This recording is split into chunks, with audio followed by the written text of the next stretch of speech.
Alors, Bezrat Hashem, étant donné on se rapproche à grands pas de Hanouka, on va commencer les lois de Hanouka, les lois les plus importantes de Hanouka. On va juste commencer par un peu d'histoire pour savoir où on est. Je vais vous poser une question. Dans l'histoire, qu'est-ce qu'il y avait avant? Hanouka ou Purim? Dans l'histoire. D'abord Purim. Hanouka ou Purim? Purim. Non, Purim. Purim, c'était à l'époque c'était à l'époque du premier Beth Amikdash. Il y a fait mais Kol HaKavod. Purim, c'était entre le premier et le deuxième temple, puisque après, le fils de Esther, il a construit avec les Chachamim le deuxième temple. Et Hanouka, c'était pendant le deuxième temple. Maintenant, au niveau de c'était à l'époque des Grecs, au niveau de l'époque, c'était à l'époque des Grecs, et les Grecs, il y a eu ce que vous connaissez, les athlètes, les machins, tout ça, les Jeux Olympiques, ça part de là. Eux, tout c'était toute là, c'est ce qu'on appelle Esav, comme on voit dans les parachutes. C'était là. Il y avait Shem, Ham, Veyefet. Ham, il a été maudit par son père, par Noach. C'est devenu tous les gens, enfin tout le continent d'Afrique, tout ça. Yefet, ça vient du mot Yafé, beau gosse comme ça, Hugo Boss. Les plaquettes de chocolat, les pectos, ça c'est Yefet, c'est les Grecs. Eux, c'était la beauté du corps. On développe la beauté du corps, les déesses, les machins, les trucs et tout. Ouais. Et il y a Shem. Shem, c'est anti-Shemite. Shemite, c'est les Juifs, ceux qui viennent de Abraham Avinu. Maintenant, au niveau de la halacha, déjà, on ne dit pas noir. Ok, tu dis black and white. Ouais, tu dis Mike, non, ça veut dire que c'est noir, ça veut rien dire. Ça veut dire que c'est pas noir. Il y a des, par exemple, chez nous, chez les Juifs, on a des noirs, les Éthiopiens. Donc tu peux pas dire noir ou pas noir. Ça fait partie d'un clan de personnes, enfin d'une descendance de personnes. Et c'est Ham. Non, les Éthiopiens c'est Mashouacher. Les Éthiopiens c'est Shlomo Ameler qui s'est marié avec la fille de Pharaon, Cléopâtre, voilà, et qui est descendu, cette idée qui sont convertis en général avant. C'est pour ça, eux, ils pensaient que c'était les derniers juifs du monde. Les Éthiopiens, avant, quand ils sont arrivés en Israël, ils ont vu autant de juifs, ils ont dit, c'est pas possible. On croyait qu'on était les seuls. Donc, on voit au niveau de l'histoire que Bémet, Akadosh Baruch Hu nous a fait à chaque fois des miracles. Il y a quelqu'un qui m'a dit, tu veux résumer les fêtes chez les juifs? Ils ont voulu nous tuer, ils n'ont pas réussi, venez, on fait une bouffe. Alors, on mange là les soufgania, les machins, les trucs, ok? Donc, en vérité, c'est quoi? À Hanouka, qu'est-ce qu'on fait? On tourne la toupie. À Purim, qu'est-ce qu'on fait? On tourne la crécelle. Ouais. Je sais pas si vous avez vu. Là, tu attrapes par le haut une petite mèche et tu la tournes. Et là, tu attrapes par le bas une petite mèche, enfin un petit bâton, hop, et tu le tournes. C'est quoi la différence? Il y a un truc profond dans ça. Au niveau de la Kabbalah, on dit qu'il y a ce qu'on appelle It Haruta d'Il Aïla et It Haruta d'Il Tata. Il y a un réveil du bas et un réveil du haut. Des fois, Kadosh Baruch Hu, pour réveiller un juif, il lui fait des choses en bas, et c'est lui qui se réveille de ça. Il fait tchouva, il se réveille. Il y a des fois, Akadosh Baruch Hu, il fait un miracle d'en haut, et là, un truc comme on a vu là, les dernières guerres qu'on a eues en Israël après le 7 octobre, tout ça, ce qui s'est passé au Liban, ou ce qui s'est passé en Iran, tout d'un coup, tac, Akadosh Baruch Hu nous a fait un miracle, on a pu, en 2 temps, 3 mouvements, anéantir nos ennemis. Il y a des fois une aide du haut, une aide du bas. L'aide du bas, elle est très dure, mais si tu arrives à la faire tout seul, tu peux transcender tout ce que tu veux. Pourquoi? Parce que c'est toi qui as fourni un effort spécial de ta part. Et à Hanouka, qu'est-ce qui s'est passé? Donc les Grecs, ils ont voulu enlever la Torah du Ham Israël. Ok? Ils ont voulu changer, au lieu qu'on développe notre Orma et tout ça, et tout, de savoir la Torah, de savoir les lois, de savoir comment se comporter, de savoir c'est quoi la volonté d'Hachem, ils ont dit non, le plus important c'est comment t'as l'air. Beau gosse, tac, comment t'es taillé, ouais. Et à Israël, ils ont souffert de ça. Pourquoi? Parce que s'ils ne voulaient pas accepter, ils les tuaient. Et pendant les mariages, c'était le roi qui devançait le mari.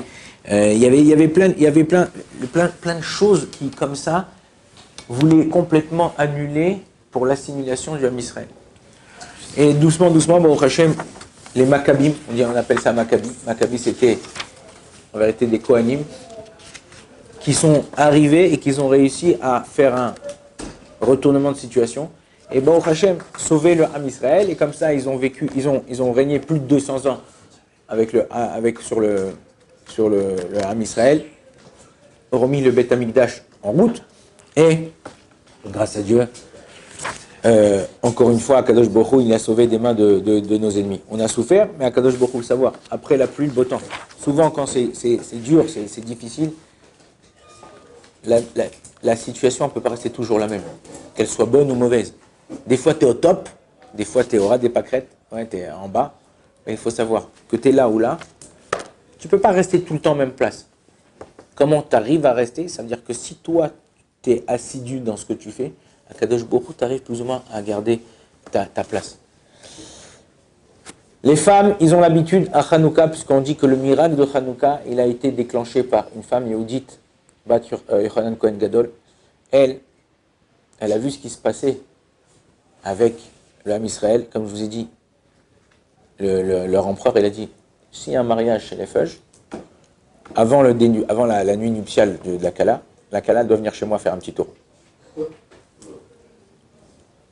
Yéhoudite, elle a dit quoi? Comment vous laissez faire ça? Elle a dit à son père, comment on peut laisser faire ça? On ne peut pas laisser. Elle a dit qu'elle allait se marier. Elle est partie voir l'empereur. Elle est venue avec un beau fromage, une belle bouteille de vin, Néhara 2016. Ouais. Elle est rentrée là-bas. Il l'attendait. Elle lui a donné à boire, manger. Il a fait un petit somme. Et là, elle s'est occupée de lui, elle l'a tué. Et c'est comme ça que ça a commencé toute cette période-là de Hanouka jusqu'à arriver au 25 qui se lève. Et là, ils ont pu déclarer qu'ils ont gagné la guerre. Et c'est Hanou, ils sont reposés, ils sont arrêtés, ils sont mis en pause, on va dire. Ouais. Kaf et 25 qui se lèvent. Et c'est comme ça que Baruch Hashem, donc grâce à ça, les femmes, il y a des femmes que tant que les bougies elles sont allumées, ils font pas de travaux à la maison. Tu peux faire la vaisselle, tu peux cuisiner, mais si de la couture, des travaux pour ton ouais, ils font pas. Pourquoi? Pour se commémorer, se rappeler vraiment de ce nest-là, ce miracle-là, qu'il y a eu à l'époque de Hanouka. Mais non, une des raisons pour laquelle, c'est à l'époque, vous savez, il n'y avait pas comme aujourd'hui l'électricité et tout ça, il y avait les lumières de Hanouka et les bougies qu'on allumait à la maison. Pour ne pas profiter de ces lumières-là, de ces bougies-là. Donc c'est pour ça qu'en vérité. Mais en vérité, si elles veulent faire quelque chose, alors elles auront le droit de faire certaines choses. Il vaut mieux pas faire de travaux tant que les bougies de Hanouka. Il faut savoir une chose. D'ailleurs, au niveau de Kabbalah, il y a Akadosh Baruch Hu, il y a écrit, on a lu dans le Sefer Bereshit, dans la Parashat de Bereshit, qu'Akadosh Baruch Hu, la création du monde, il a enterré, il a été gonèse, ouais,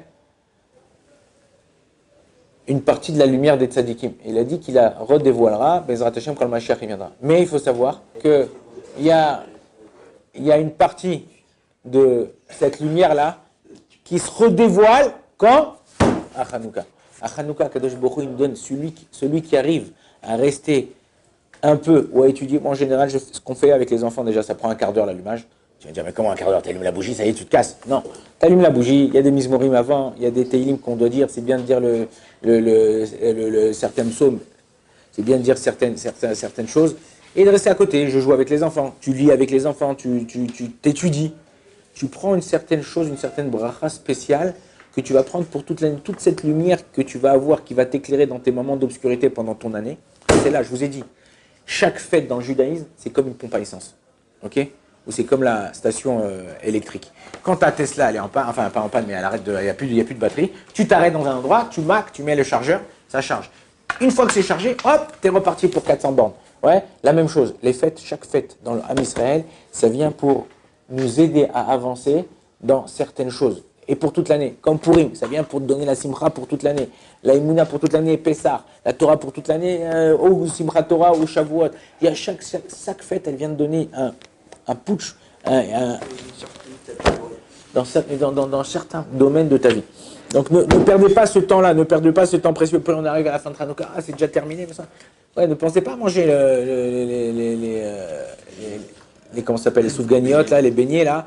Vous savez pourquoi on mange les beignets à Hanouka? Hein? Parce que tu manges en 2 minutes et il reste 8 jours dans le corps. Ouais, ça veut dire, Et après, les Bémet, en vérité, il y a quelqu'un qui m'a dit, c'est en vérité, c'est le contraire des Grecs. Les Grecs, ils voulaient qu'on allait la tablette de chocolat. Quand tu manges les beignets, tu deviens comme un beignet. T'as la bouée autour de toi. Hein. Donc, en vérité, On est obligé de manger des beignets? non, on n'est pas obligé, ce que je suis en train de dire. C'est que le but, c'est pas manger un beignet. Le but, tu veux manger un beignet, te rappeler la fête, tu veux rappeler quelque chose, tu manges, c'est ton kiff. Mais le but, c'est pas ça. Le but, c'est se rappeler de savoir qu'à Kadosh Baruch Hu, il nous fait des miracles. Je vous ai dit, le beignet, regardez, eux, ils ont voulu nous annuler certains mitzvot. Ils ont annulé le mois, de calculer le mois, parce qu'ils savaient qu'avec le mois, on calculait les fêtes. La Brit Mila, ouais, et le Shabbat. D'accord ? Mais non, le beignet, il est rond, ça représente la lune. C'est pour ça qu'ils ont mis le mois non fixe par rapport à la lune, au soleil. La Brit Mila, c'est la confiture rouge qu'on met à l'intérieur. En Israël, ils mettent la confiture, ça rappelle le sang de trucs. Et le Shabbat, ok, c'est le fait dans l'huile, de laisser dans l'huile le beignet, ok, ça vient rappeler, ça vient aussi, et la lumière de Hanouka, et aussi le lien de la frachat challah, la même, c'est fait avec quoi le beignet? Avec de la pâte. Cette pâte-là qu'on prend, qu'on fait avec ça le beignet, ça vient avec la frachat challah qu'une femme elle est obligée de faire la veille de Shabbat pour réjouir son mari dans le Siman Resh même bête dans le Shulchan Arour dans 242, chapitre 242 dans le Chot de Shabbat, premier Siman du Chot de Shabbat. Faire attention de ne pas dire bon, bah, ça y est, le Rav il a dit on fait rien, donc on se reste assis, on regarde un film. Non, savoir, la Torah nous dit quelqu'un qui fait rien, qui s'habitue à rien faire, il s'appelle en hébreu She'imoum. She'imoum, c'est comment on dit en français She'imoum, c'est l'ennui. L'ennui, ça apporte à faire la verre. Quelqu'un qui s'ennuie, il réfléchit, hop, il commence à taper, il commence à truc, tac, il arrive à bon, un petit ouinge, ça va, on est cool, c'est Hanouka, il faut être content, il faut être heureux. Ouais, après, bon, une petite ressoir, vas-y, on va, on te boit. Ouais, après, l'autre était, bon, chacun est comme ça. Quand quelqu'un, il s'ennuie, il arrive à faire des conneries. Donc, soyez toujours occupés. Ouh, la fenêtre, ça sent pas, ça part.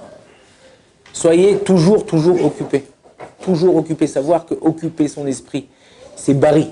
À Hanouka, contrairement à Purim, et c'est la seule, c'est une grande chose que tous les jours, on fait le Hallel, on remercie Akadosh Baruch Hu du miracle qui s'est passé. Maintenant, même, regardez, au niveau du Shulchan Arour, dans le Siman Taf Kaf Bet 422, Chod 2, Rosh Chodesh. Là-bas, le Shulchan Arour, il est possèque, il tranche la halacha comme le Rambam. Qu'on ne fait pas la bracha en Eretz Israël, pas comme les Ashkenazim ou pas comme les Tunisiens, Marocains, Algériens en Chutz Laaretz, à l'étranger.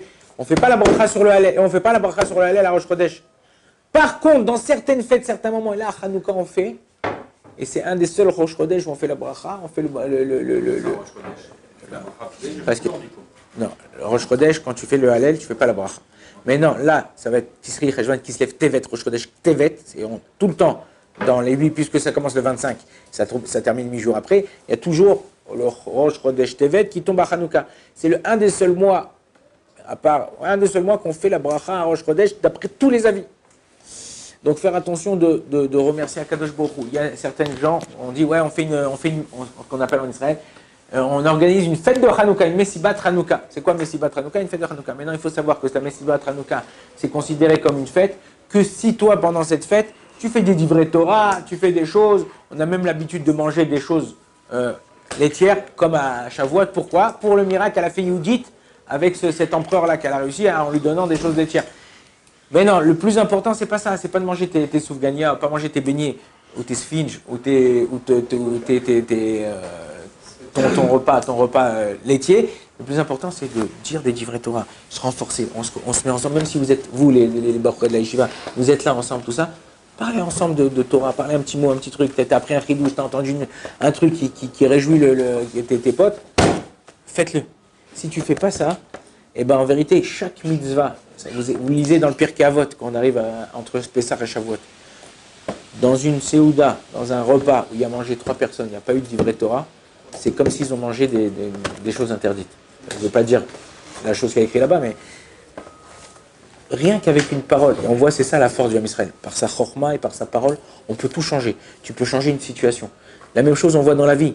Tu peux dire à quelqu'un un mot bon, tu lui changes sa journée, et tu peux dire à quelqu'un un mauvais mot, tu as gâché sa journée. À nous de savoir comment parler à l'autre. Il y a écrit comme ça que Bémet, la fête de Hanouka a aussi une possibilité de rapprocher la venue du Mashiach. Pourquoi ils disent comme ça? Ils disent Mashiach, Rachetevot, Madlikim, Zemem, Shin, Shmonat, Yud, Yeme, Hanouka. Madlikim, Shmonat, Yeme, Hanouka, ça fait Rachetevot, les débuts de lettres Mashiach. C'est-à-dire qu'en vérité, on est là, en vérité, le mois de